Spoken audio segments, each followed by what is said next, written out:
They laughed. Not just a chuckle. That cruel, full-bodied laughter people share when they think the target can't hear them. I was halfway down the hallway, moving slower than usual, my stitches pulling under the thin cotton of my hospital gown. My son said, "She can't even open a jar anymore. What's the point of keeping her at home?" Then my daughter-in-law added, "She's practically furniture now. Expensive, useless furniture." I froze beside the doorway. The smell of reheated curry drifted from the kitchen, the same meal I'd taught her to make years ago. I used to hover behind her, proud she wanted to learn.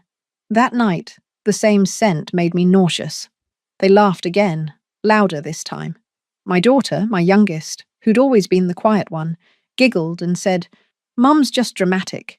She loves the attention." That one landed harder than the rest.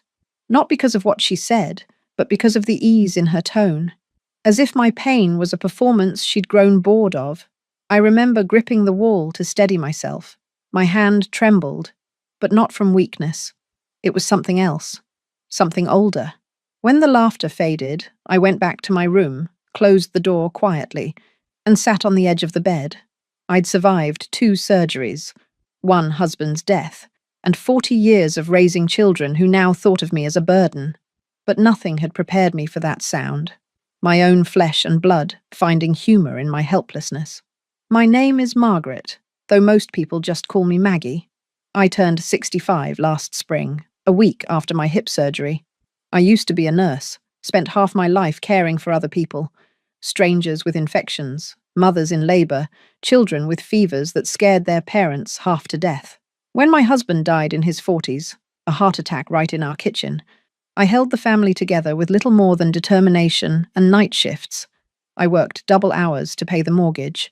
I sold my jewelry to cover college tuition. I packed lunches and left notes in their backpacks. Small scraps of encouragement written in the middle of exhaustion. I thought if I gave enough, they'd grow up kind. Now I see kindness doesn't pass through blood. The surgery had gone well, according to the doctors, but recovery was slow. My body didn't listen like it used to. I needed help bathing, cooking, even standing up sometimes. Asking for help felt like swallowing glass, but I told myself it was temporary, that my children would understand. They did not. I had moved into my eldest son's house during recovery because he insisted. "It'll be easier," he said. "We'll take care of you." I should have known better. Easier had always been code for control in this family. At first, I ignored the small signs. How they'd roll their eyes when I asked for pain medication. How they'd lower their voices when I entered a room. My daughter-in-law started, rearranging my belongings, calling it tidying up.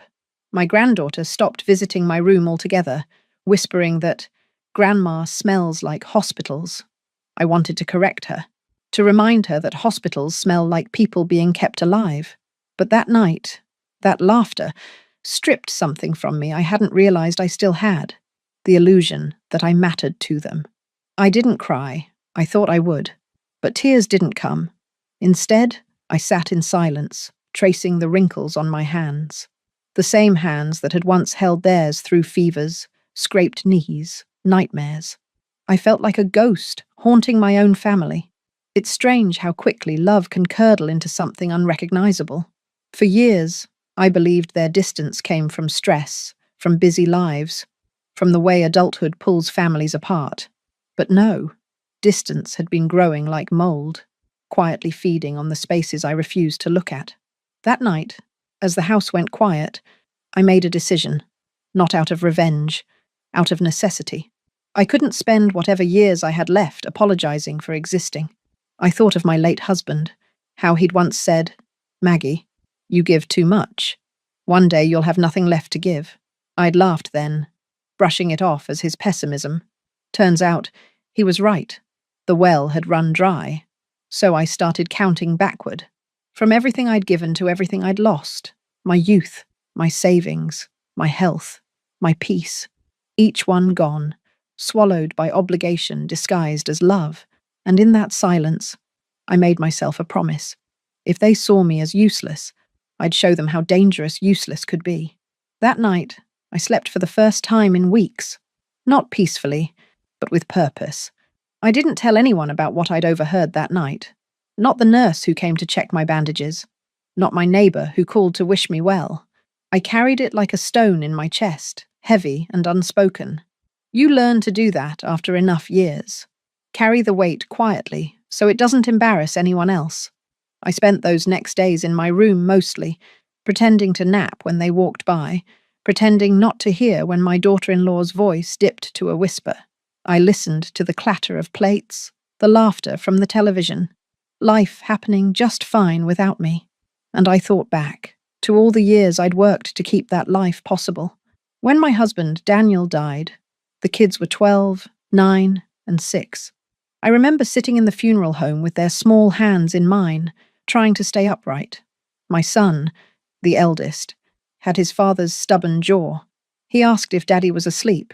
I lied, told him he'd gone somewhere peaceful. I wanted to believe that too. Grief didn't give me time to be weak. Bills don't pause for mourning. I went back to the hospital 2 weeks later. Nights were the worst. Those long, sterile hours filled with the sound of heart monitors and people trying to die quietly. I'd come home when the sky turned pink, collapse into bed for 3 hours, then wake to pack lunches, braid hair, and smile like everything was fine. I don't know if my children ever noticed how little I slept. Maybe they thought mothers run on something other than rest, like guilt or duty. There's a particular exhaustion that settles in your bones when you've been needed too much. It eats your softness first. I used to hum when I cooked. Somewhere along the way, I stopped. My mother once told me, "Don't raise your children expecting gratitude. Love is its own return." I repeated that like scripture for decades. But she also used to sit at the kitchen table after my father left, staring at the window long after dark, her coffee gone cold. She never said it aloud, but I saw it, the quiet ache of being used up. She died alone in a nursing home. I swore that would never be me. Maybe that's the curse of women like us. We try to fix our mother's endings and walk straight into the same story. My middle child, Emma, reminds me of myself in my 30s. Capable, sharp, exhausted. She calls once in a while, says she's too busy to visit. She loves her work, her independence. But her words always sound rehearsed, like she's keeping a safe distance. When she was little, she used to sit beside me while I sewed, watching quietly. Once, she asked, "Do you ever get tired of doing everything alone?" I told her no. I lied again. And then there's Lily, my youngest, sweet, silent Lily, who laughed at me that night. She was my shadow growing up, used to crawl into my bed when storms scared her. When her friends teased her in school, I'd write her notes and tuck them into her lunchbox. Little reminders that she mattered. I still remember her handwriting the day she left for college. "I'll make you proud, Mom." I believed her. Somewhere between then and now, pride turned into pity. I see now how patterns pass like heirlooms. My mother endured. I endured. And I taught my daughters to endure too. Not how to fight. Not how to demand kindness. Just how to survive without complaint. That's what we called strength. But endurance without boundaries isn't strength. It's surrender. When I looked in the mirror after my surgery, I barely recognized the woman staring back. The scar running down my hip wasn't just from the knife. It was a line dividing my life into before and after. Before, giving, forgiving, waiting. After, whatever comes next. Even if it means being alone. One morning, about a week after the laughter, I found an old photo album in the closet, the pages stuck together from years of neglect. There I was, 25, holding baby Michael in my arms, smiling like I'd figured life out. Next page, Daniel at the beach, the girls building sandcastles. Next, me in my uniform, hair tucked under a nurse's cap, exhaustion hidden behind practiced gentleness. I stared at that younger version of myself for a long time. I wanted to warn her, tell her that love, if unbalanced, becomes hunger, that one day her own children would treat her like a relic of someone they outgrew. But photos can't hear truth. They only preserve hope. I closed the album and realized I'd built my entire life on the belief that selflessness would be remembered. It isn't. People remember convenience. They remember what you gave them, not what it cost you. That night, I dreamt of my mother again. She was sitting at her table, that same coffee cup in her hands. Only this time she looked at me and said, "It's not too late to leave the table, Maggie." I woke up with the taste of bitter coffee in my mouth and a thought that wouldn't leave. Maybe the only way to stop being devoured is to stop serving yourself up. And that's when the wound began to close. Not healed, not yet, but no longer bleeding. I didn't know it then, but I was already preparing for the first confrontation, the one where silence would finally stop protecting them. It happened 2 weeks after the laughter. My stitches had started to heal. The pain dulled to a slow throb that matched my heartbeat. I could walk without leaning on the cane for a few steps now, though I still kept it close, partly for balance, partly for courage. That morning I asked them all to dinner. The house went quiet for a beat, like they weren't sure they'd heard right. "I'll cook," I said, forcing a smile. "Just something simple. Family meal."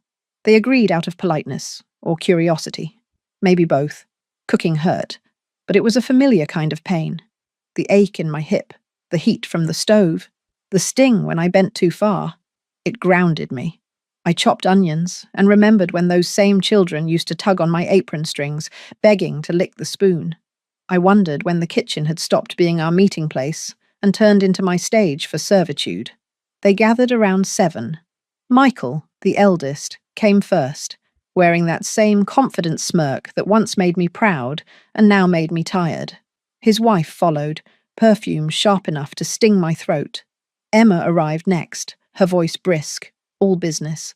Lily was last, earbuds in, eyes down, already half gone. I served them stew. The silence felt heavy, like something sacred was about to end. When they started eating, I said, "I wanted to talk about something." Michael barely looked up. "If this is about your doctor's appointment, we've got it handled." "No," I said, keeping my voice even. "It's about that night." Lily froze, spoon halfway to her mouth. Emma frowned. "What night?" "The night I heard you all laughing," I said. "About me. About being useless." The words dropped between us like a plate shattering. Michael leaned back in his chair, that little smirk flickering. "Mum, you must have misunderstood. We were just joking." "Yeah," Emma added, quickly. "You're taking things too seriously again. You always—" I cut her off. "Do I?" That surprised her. I'd never interrupted before. Not once. "You think I imagined the sound of my own children laughing at me?" I said. My voice didn't rise, but it sharpened. "Do you know what that does to a person? Hearing the people they raised talk like they're already gone? They all looked everywhere but at me. I gave you everything I had," I went on, each word slow and deliberate. "Every extra shift, every sleepless night, every piece of myself. I thought I was building a family. Turns out I was just maintaining one." Michael sighed, impatient. "Mum, we've been under a lot of stress. You can't hold one bad conversation against us." "One?" I said quietly. "Michael, you've been rolling your eyes at me since the day I moved in. Your wife treats me like I'm a broken appliance. Emma barely calls. And Lily," I turned to her, "you used to hold my hand when you were scared. When did I become something to laugh at?" Lily's lip trembled, but she said nothing. Michael's tone hardened. "Look, we're doing our best, but you need to stop acting like we owe you for raising us. Parents don't get medals for doing their job." I stared at him. That sentence, casual, dismissive, landed like a slap. "I never wanted medals," I said. "Just respect." He shrugged. "Respect is earned, Mom. Maybe stop making everything about you." That was it. The shift. The moment I stopped hoping for understanding. I pushed my chair back slowly, the cane scraping the floor. "You're right," I said. "Respect is earned. And I've just realized I've been giving mine to the wrong people." Michael frowned, confused. "What's that supposed to mean?" "Nothing you'll understand tonight." I gathered my plate, carried it to the sink. My hands didn't shake anymore. Behind me, Emma muttered something about drama. My daughter-in-law whispered, "She's losing it." I dried my hands and turned to face them. "You think I'm weak," I said softly. "Because I'm old, because I need help, because I don't shout. But you forget. I survived things you couldn't even name. You were still in diapers when I buried your father. You think a few scars make me fragile? They make me free. None of them spoke. Even Lily had gone pale. I left the table then, closed my bedroom door behind me. The stew smell lingered in the air, thick, cloying, like regret. I sat on the bed and breathed. For the first time in years, I felt something like power stirring beneath the grief. Not revenge. Not yet. Just the quiet knowing that this wasn't the end of my story. Through the wall, I heard them whispering again, their voices small and uncertain now. I smiled, just slightly. They could keep laughing if they wanted. The next time, I'd be the one writing the script. It started with the drawer. The old oak desk in Michael's study had been his father's. I'd given it to him years ago, thinking sentiment would mean something to him. It didn't. Now it sat in the corner of his office, buried under unopened mail and coffee stains. One morning, while they were all out, Michael at work, the girls running errands, I went looking for my medical file. The doctor had mentioned needing updated forms for insurance, and I remembered leaving the envelope somewhere near that desk. I wasn't snooping, not at first. But it's funny how truth hides in plain sight, waiting for the right ache to make you brave enough to see it. The top drawer stuck for a moment, before sliding open with a low groan. Inside, beneath a stack of bills and receipts, I found a folder with my name written on it. M. Turner. Property and Assets. For a moment, I thought it was something routine. Maybe a file he'd kept to help manage my paperwork. But when I opened it, the world narrowed to the sound of my own pulse. There it was. Bank statements with my account numbers. My savings, half of what I'd thought was there. Withdrawn in steady, deliberate increments over the past year. Then the house deed. My house. The one I'd worked 25 years to pay off. The name on the title wasn't mine alone anymore. It read, Joint Ownership. Michael Turner and Margaret Turner. I stood there staring at the words, the ink slightly faded but still sharp enough to cut. I read them again and again, waiting for some explanation that wouldn't come. The date told the rest of the story. 6 months before my surgery. Before the helpful suggestion that I move in with him. Before I'd trusted him with my passwords, just in case. I sank into his chair, the papers shaking in my hands. Michael hadn't been taking care of me. He'd been taking inventory. I don't know how long I sat there, the silence pressing down on me. I tried to reason it out. Maybe he'd meant to protect me. Maybe it was a precaution. But each thought withered under the evidence. My eldest son had turned my vulnerability into opportunity. I searched the drawer again, desperate for something to contradict what I'd seen. Instead, I found an email printout. His name. His lawyer's name. A line that read, Transfer complete. Client confirmed joint ownership as discussed. My stomach turned. I looked for Emma's name, for Lily's, hoping they were innocent in this. But in another folder labelled Family Affairs, I found notes in Michael's handwriting. Emma agrees with consolidation plan. Lily will come around. Come around. As if I were property to be voted on. My chest felt tight, but not from fear. From fury. I hadn't been a mother to them lately. I'd been an account to manage, an asset to secure. I put everything back where I found it, careful to leave no trace. Then I went to my room, locked the door, and sat down with my cane across my lap like a weapon. My reflection in the mirror didn't look shocked, just tired. I whispered to it, So this is who they are. And then softer, This is who I was. The woman who made them believe she'd never fight back. It's strange how betrayal clarifies things. The noise falls away. The excuses, the guilt, the years of second chances, they all go quiet. What's left is clean, sharp resolve. That night, I tested them. Small things. I asked Michael about my accounts, pretending to forget a detail. He smiled, patient and condescending. Don't worry about that, Mum. I'm managing everything now. He even patted my hand. It took everything in me not to flinch.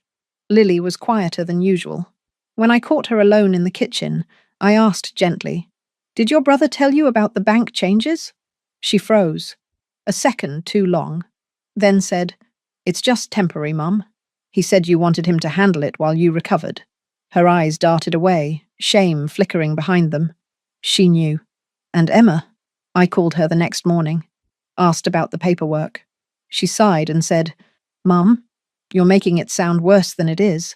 Michael's just trying to keep things organized. You can't manage finances right now, not after everything." Her tone was rehearsed, steady, the voice of someone who'd chosen comfort over conscience. That's when the last thread of hope snapped.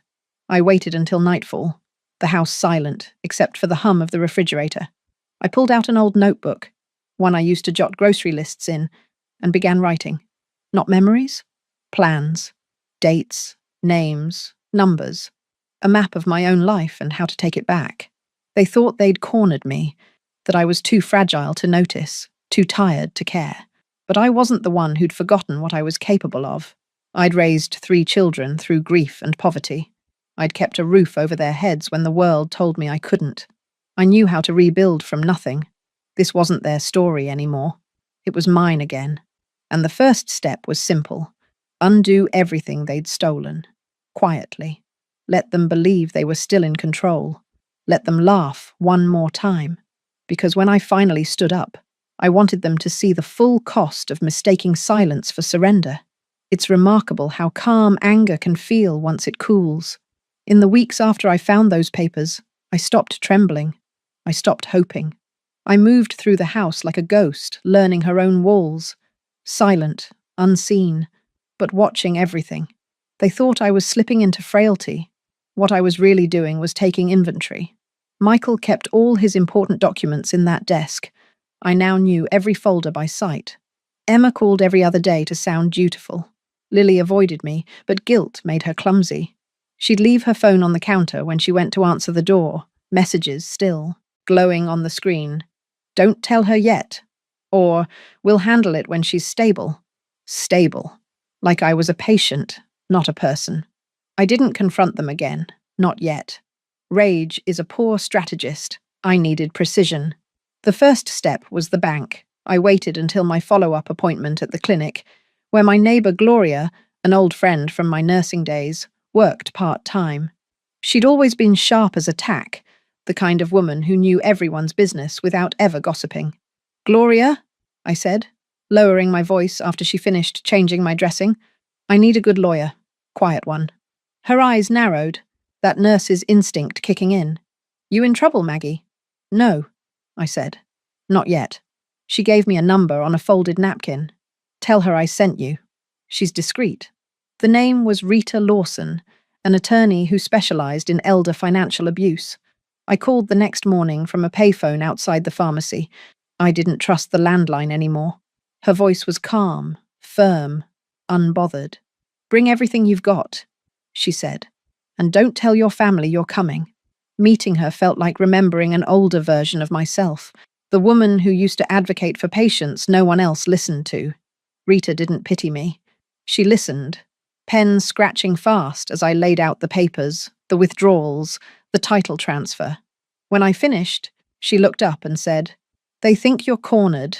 That's good. People make mistakes when they underestimate you." I liked her immediately.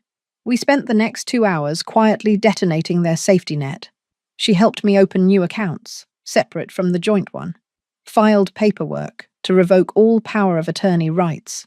She drafted letters to each institution, holding my assets, requesting security freezes.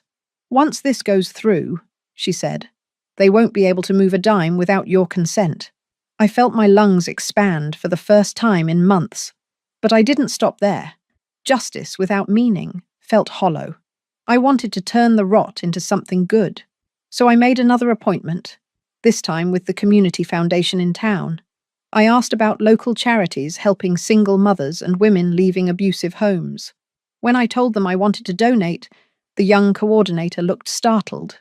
"Are you sure, Mrs. Turner? That's quite generous." "I'm sure," I said. "I spent my life giving to people who only took. It's time the giving meant something." We began setting up a scholarship fund in my name, small at first but growing. Enough to help women like I once was, trying to keep children fed and dignity intact. Meanwhile, I started preparing my escape. I'd been collecting little things, unnoticed, copies of medical records, keys, photographs, small cash withdrawals from my pension.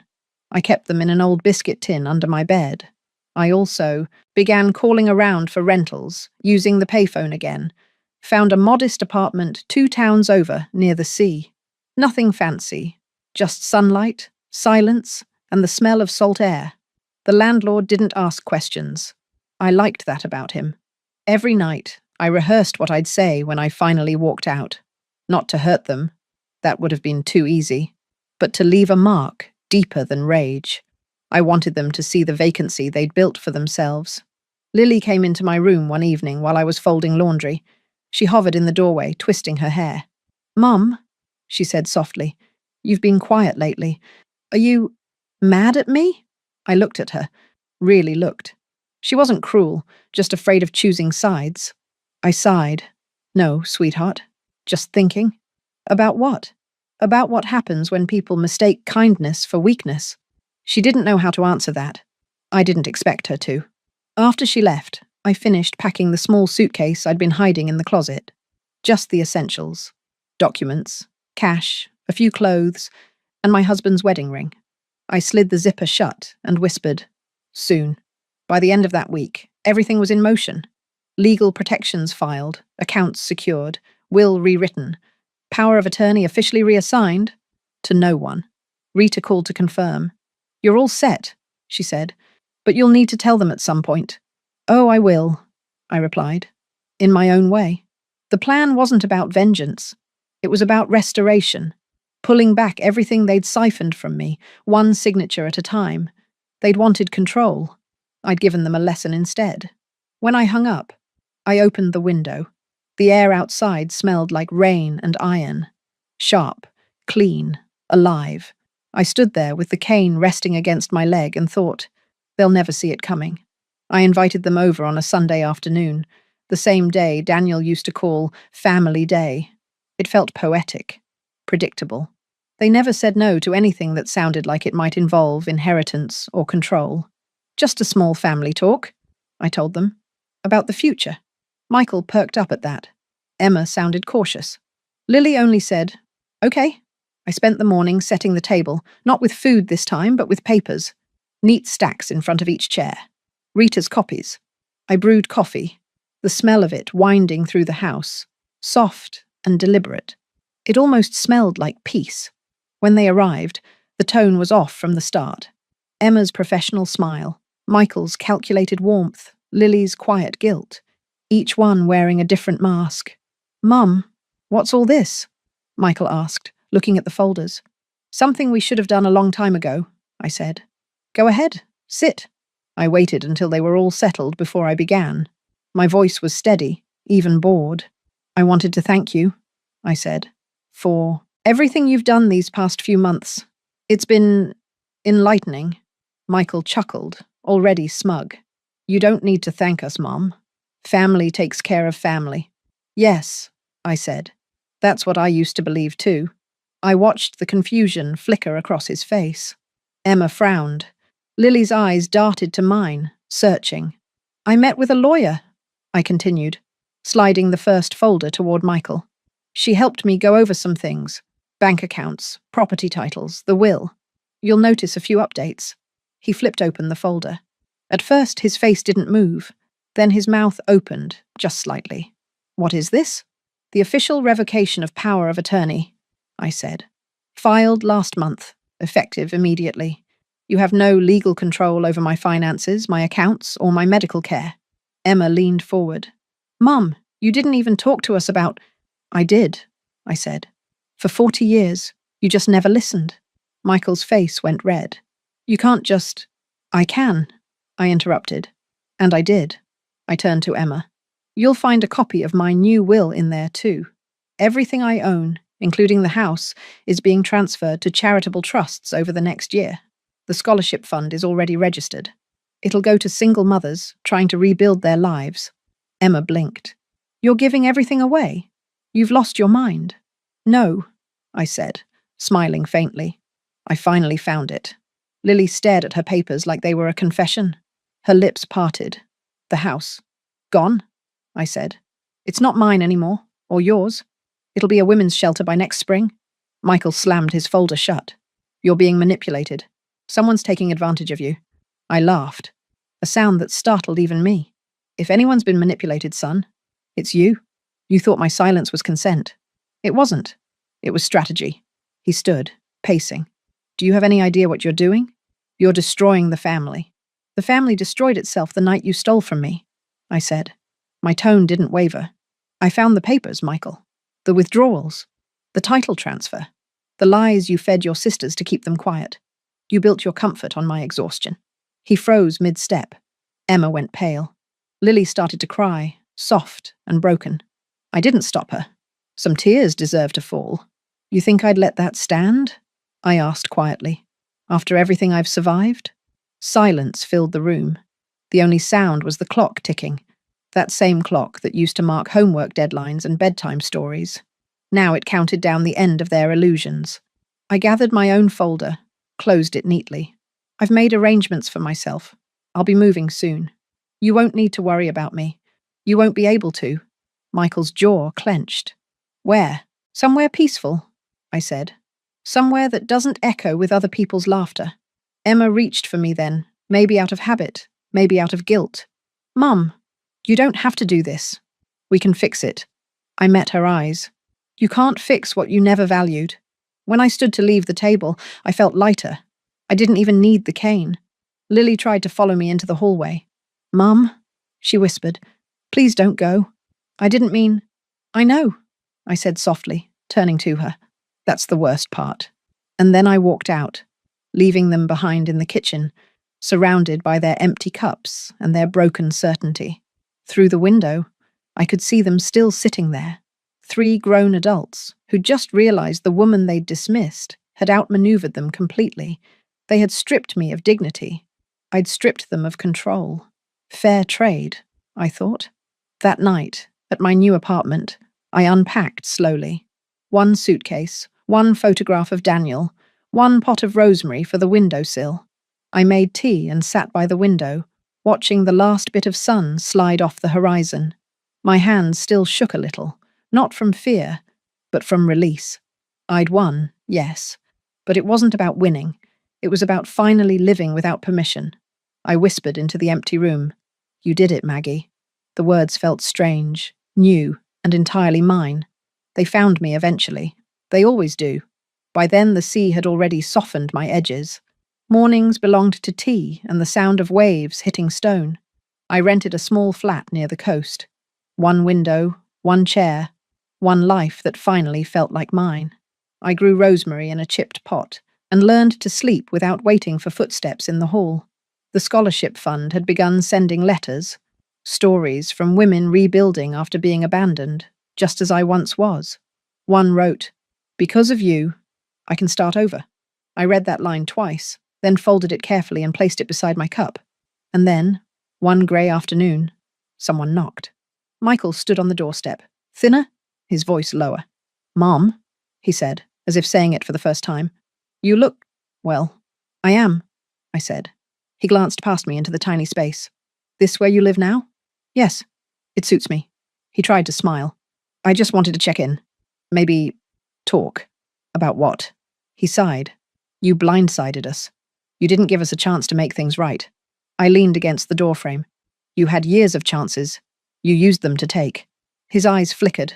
Shame, anger, confusion, all fighting for room. "I'm sorry," he said finally, but it sounded rehearsed. "I hope one day you mean that," I said, and closed the door softly. Emma came 2 weeks later. She brought expensive coffee and that polished tone she used at work. "You can't keep freezing us out," she said. "We made mistakes, but we're still family." "No," I told her. "Family isn't people who use you until you break. It's the ones who notice before you do." She tried tears. They didn't move me. "Michael said you're donating everything. Are you sure? You're leaving us nothing." "I'm leaving you accountability," I said. "Spend it wisely." When she left, her eyes looked older than mine. Lily came in winter, carrying a paper bag of groceries. Her hands shook as she set them down. "I didn't stop them," she whispered. "I should have." I studied her face. the same softness she had as a child, dimmed by guilt. Fear makes cowards of good people, I said. But you don't have to stay one. Tears slid down her cheeks. Can I visit sometimes? Only as Lily, I said. Not as my caretaker? Not as my judge? She nodded. When she hugged me goodbye, she held on too long, as if hoping I could absolve her. I didn't. Some forgiveness is silent. After that, quiet settled again. They stopped coming, replaced by letters, apologies wrapped in excuses. I didn't answer. The absence was my reply. I spent my days in the garden, coaxing herbs to grow from tired soil. The air smelled of salt and wet earth. I read the newspaper cover to cover. I laughed with strangers. No one asked for anything. Peace, I learned, doesn't roar. It hums. The Turner House opened in the spring, a converted home for women rebuilding after loss. They sent me photos, children playing in the yard, a small plaque by the door with my name. For the first time, I felt my giving land somewhere it was needed. The director called to thank me. You've changed lives, she said. No, I answered. I've reclaimed mine. She didn't know what to say to that, and she didn't need to. Sometimes guilt knocks again, wearing different faces. It whispers, they're still your children. Yes, they are. But being someone's mother doesn't mean surrendering your spine. Love without respect isn't love. It's servitude. Forgiveness, I've learned, isn't about letting people back in. It's about letting yourself leave without apology. I forgave them quietly one morning while folding laundry. I didn't send a letter. I just stopped waiting for them to understand. The sea is rougher tonight, foam white against the rocks. I sit by the window, tea in hand, and think about all the women who'll walk through the doors of that shelter, carrying their own cracked versions of love. They'll learn what I did, that worth isn't proven through sacrifice, and peace isn't given, it's claimed. I used to think justice meant revenge. Now I know it's simply the right to live unafraid. I turn off the lamp and let the dark settle. The tide keeps moving, steady and endless. They took my kindness for currency. I whisper into the quiet, the words shaped like release, until I stopped paying the price.